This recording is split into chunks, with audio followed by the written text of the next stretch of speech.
자, 그래서 전향해야 된다라는 거죠. 자, 그리고 우리 한번 교육에 대해서 또 이야기를 합니다. 519B 가볼까요? 그러나 그런 부류의 품성도 생성과 동족 관계에 있는 납덩이를, 즉 탐식이나 탐식과 관련된 쾌락이나 욕구 탓에 그 혼에 들러붙어 혼의 시선을 아래쪽으로 향하게 하는 납덩이를 언제부터 곧장 잘라야 된다?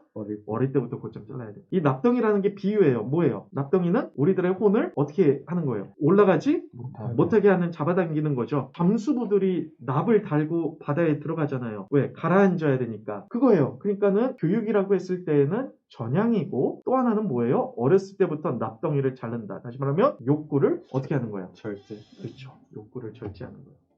금욕. 다시 말하면 플라톤의 라인 아래 것들에 집착하지 않게끔 교육을 시켜야 된다. 그래야지 뭘 생각하니까? 플라톤의 라인 위의 것들을 생각할 수 있게 되니까.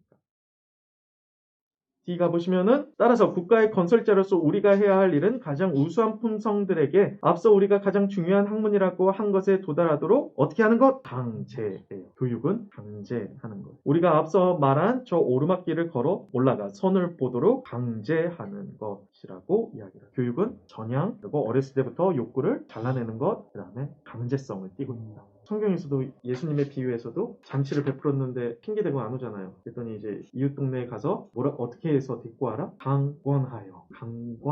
약간 강제성이 묻어져 있는 거죠. 이걸 이제 청교도들이 잘못 해석해가지고 인디언들을 고문했죠.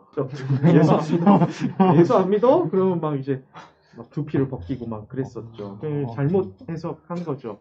그렇죠. 근데 이제 어떤 강제성은 어느 정도 필요한 거죠. 만약 자네가 통치할 사람들을 위해 통치하는 것보다 더 훌륭한 삶을 찾아낼 수 있다면 국가는 훌륭하게 통치될 것이네. 이게 무슨 말이야? 통치될 사람들한테 이 통치하는 것보다 값어치 있는 게 없으면 이 사람들은 통치에 어떻게 하게 될까? 집착하겠죠. 그리고 거기에서 어떤 자기 욕심을 채우려고 하겠죠. 그러니까 통치하는 사람들은 통치할 욕심이 없어야 돼. 그래야지 진정한 통치자가 나와. 이게 딜레마인 거예요. 욕심이 없어야 돼. 그러니까 어떤 이데아를 보면서 그게 뭘로 느껴져야 돼? 행복으로 느껴져야 돼. 이 사람들한테 이제 내려와서 우리들을 통치해 주세요라고 하는 거예요. 하지만 이들을 내려오고 싶어, 안 내려오고 싶어? 안 내려오고 싶어. 그렇지만 이 사람들한테 뭐가 필요해? 희생이 필요한 거야. 희생이 필요한 거야. 기억하나요? 철인 통치. 그 사람들한테 뭘 요구하는 거다? 희생을 요구하는 거야. 그래서 통치할 사람들을 위해 통치하는 것보다 더 훌륭한 것을 그들한테 찾을 수 있도록 해줘야지. 그게 이데아인 거죠. 지금 여기에서. 그렇지 않으면은 국가는 더 훌륭한 국가가 될 수가 없다. 그러면서 더 읽어보죠. 그런 국가에서만이 진정한 부자들이 통치하게 될 테니 말일세. 여기서 말하는 부자들이란 황금을 많이 가진 부자들이 아니라 행복한 사람이라면 누구나 갖춰야 할, 즉 훌륭하고 지혜로운 삶의 측면에서 부유한 사람들을 의미하는, 그러나 가난하거나 가진 재산이 없어 굶주리는 사람들이 공공의 재산을 약탈할 요령으로 공무를 맡는다면 그 국가는 훌륭하게 통치될 수 없다. 계속해서 욕구가 많으면 어떻게 돼요? 마음이 밑 빠진 독에 물 붓기죠. 욕구를 채운다는 거. 그러니까 이 사람들은 계속해서 욕구로 가득한 사람들이 공무를 맡게 되면 어떻게 돼요? 자기 욕구 채우는데 급급하고 그 권력을 사용하겠죠. 그러니까 한번 생각해봐. 내가 급급해. 그럼 누가 봉투 찔러줘. 그럼 어떻게 해? 성의를 거절할 수 없어. 성의를 거절할 수 없죠. 근데 내가 풍족해. 이게 뭐 돈이 많다라기보다는 어떤 마음이라든지 그게 넉넉해. 그런 사람은 돈을 찔러주면 그 의미가 없는 거야. 이런 사람이 통치자가 돼야 된다라고 이야기를 하게 되는 거죠. 그렇다면 자네는 어떻게 해야 이런 사람들이 태어날 수 있겠는지, 저승에서 하늘로 올라갔다는 사람들처럼 어떻게 해야 이들을 빛을 향하여 위쪽으로 인도할 수 있겠는지 우리가 고찰해 보기를 원하는가. 자, 그러니까 교육은 어떻게 해야 된다? 플라톤의 라인 아래에 머물게 하는 게 아니라 위로 향할 수 있도록 해줘야 된다.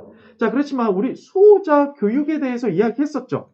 그렇죠. 그거 뭐였어요? 두 가지. 시가 교육, 그 다음에 기계를 위해서는 체력 교육. 그렇죠. 체력 단련. 이 두 가지 교육이 있었는데, 그렇지만 이 두 가지는 솔직히 뭘 위해서였다? 그 사람의 혼을 위해서였다라고 이야기를 했어요. 자, 그런데 우리 522A에서 세 줄 내려오시면 선생님께서도 기억하시겠지만 시가 교육은 체력 단련 교육과 한 짝이었어요. 시가 교육은 습관의 힘에 의해 국가의 수호자들을 교육했는데, 선법에 의해서는 조화로운 성격을, 리듬에 의해서는 율동을 제공하지만 지식을 제공하지는 않았어요. 자, 그러니까 지식을 제공할 수 있는 교육이 필요한 거예요. 그 교육이 뭐냐? C에서 4줄 내려오시면 수와 계산이에요. 수와 계산. 이건 뭐야?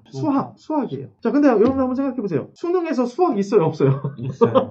수능에서 있어요. 자, 그런데 용도가 다르죠. 여러분들, 수능에서 수학 왜 만점 받으려고 하는 거야? 어디 가려고? 좋은 대학. 좋은 대학 가서 뭐 하려고? 대부분 수학 잘하면 뭐 최고 점수 받으면 어디 가요? 의대 가려고 하겠죠. 의대. 의대 왜 하려 그래? 돈 많이 벌어. 수학을 왜 배우는 거야, 그럼? 돈 많이 벌려. 돈 많이 벌려고. 그럼 플라톤의 라인 아래 것을 추구하는 거야? 위에 것을 추구하는 거야? 아래 거. 아래 것을 추구하는 거죠. 의도가 잘못됐다는 거야. 그러면은 소크라테스는 왜 수학을 가르쳐야 된다? 수가 뭐예요? 개념의 세계인 거야. 그러니까 우리들의 혼이 어떻게 되는 거야? 이 세상의 것에 집착하는 게 아니라 이 세상에 보이지 않는 것에 대해서 생각을 하게 되는 거예요. 그게 이제 수학의 의도라는 거예요. 혼이 아래가 아니라 위를 향할 수 있도록.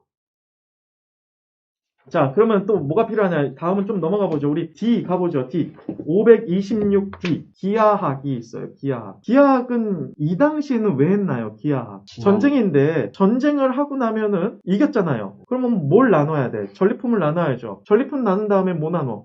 땅 나눌 때 뭐가 필요해? 기하학이 필요해.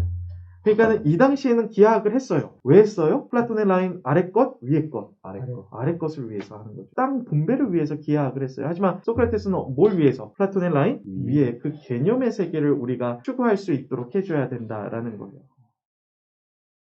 527D 가볼까요? D 보시면은 천문학이 나와요. 천문학. 이 당시에 천문학을 왜 했어요? 점술이죠. 점술.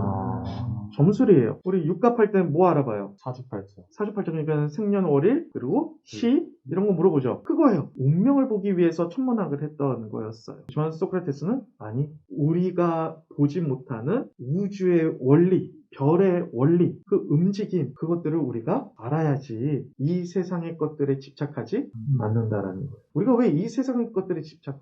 여러분들 왜 어린이집 가면 되게 말썽꾸러기 있는 애들 가면 음식, 간식 막 싸우죠? 근데 여러분들 그거 보면서 웃어요, 안 웃어요? 우습죠? 귀엽죠? 왜? 왜 우리는 여유로울 수 있어? 나는 간식을 사 먹을 수 있으니까. 쟤네들은 저게 다인 줄 알고 싸우는 거잖아요. 그러면 전쟁이 왜 일어나? 그죠? 이게 다라고 생각하니까. 이게 다라고 생각하니까 싸우는 거예요. 하지만 우리들의 혼이 우리가 있는 이 지구 외에 어떤 또 다른 어떤 움직임의 세계가 있다라는 거. 이것을 알아야 된다라는 거예요. 그래야지 우리들의 혼이 위로 올라갈 수 있게 된다. 넘어가 보면 입체 기하학에 대해서 이야기를 합니다. 입체 기하학. 그러니까 어떤 3차원에 대한 교육도 필요하다라고 이야기를 하고요. 똑같아요. 개념의 세계로 올라갈 수 있도록.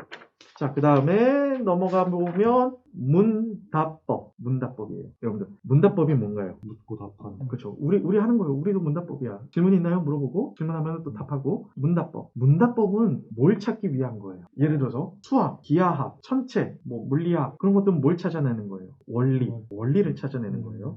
원리를 찾아내는데 문답법은 이런 원리가 왜 있는지, 그럼 뭐예요? 원인에 대해서 물어보는 거예요. 여러분들 솔직히 어떤 그 과학은 자연 법칙에 대해서 설명을 하는 거지, 이런 자연 법칙이 왜 있습니까에 대해서는 얘기하지 않아요. 생물학, 예를 들어서 의사라고 한다면 우리 인간 신체 구조에 대해서 설명해 주죠.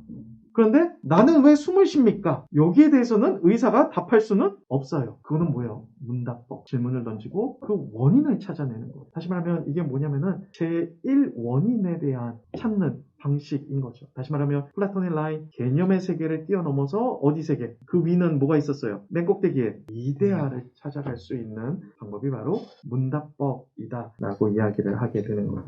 그리고 이 문답법 같은 경우에는 어렸을 때 하면 안 된다라는 거죠. 우리 한번 534 알파벳 E 가볼까요? 문답법은 모든 학문의 갓돌로서, 갓돌이 너무 힘든데 캡스톤, 그러니까는 피라미드 맨 꼭대기에 올려지는 거. 모든 학문 위에 놓여 있고 다른 학문을 그 위에 올려놓는다는 것은 부당하며 모든 학문은 거기에서 완결된다고 생각하지 않는다. 그러니까 문답법은 이 모든 원리가 어떻게 해서 존재하는지 제1원인에 대한 답을 찾기 위한 질문을 던지는 거죠. 그거는 어떤 질문과 답 이런 것들을 통해서 우리가 얻어지게 된다라는 거고, 그리고 이것은 어렸을 때 배우면 안 된다. 왜 그럴까요? 이렇게 한번 이야기를 해보죠. 하나님에 대해서 어렸을 때 가지고 있었어요. 하나님을 내가 믿었어. 어렸을 때. 자, 그런데 이 문답법을 가지고 어렸을 때 사람들하고 논쟁을 하게 돼요. 그러니까 내가 뭐 중학생인데 예수님을 믿어요. 그런데 하나님을 믿지 않는 사람들하고 이 문답법으로 토론을 해요. 하나님이 있냐 없냐. 그럼 당연히 전문가들하고 논쟁하다 보면 누가 질 수밖에 없어.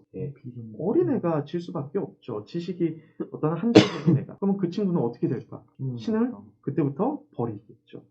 더 이상 그것에 대해서 질문을 던지지 않겠죠. 그럼 문답법은 나중에 가르치라는 거예요. 문답법으로 인하여서 그 진정한 진리를 거부할까. 어렸을 때는 어떤 이런 시가교육, 그 다음에 체력교육, 그 다음에 어떤 이런 지식교육, 그런 다음에 문답법을 통해서 어떤 진정한 이데아를 보게끔 해야 된다고 이야기를 하는 게 이 부분입니다.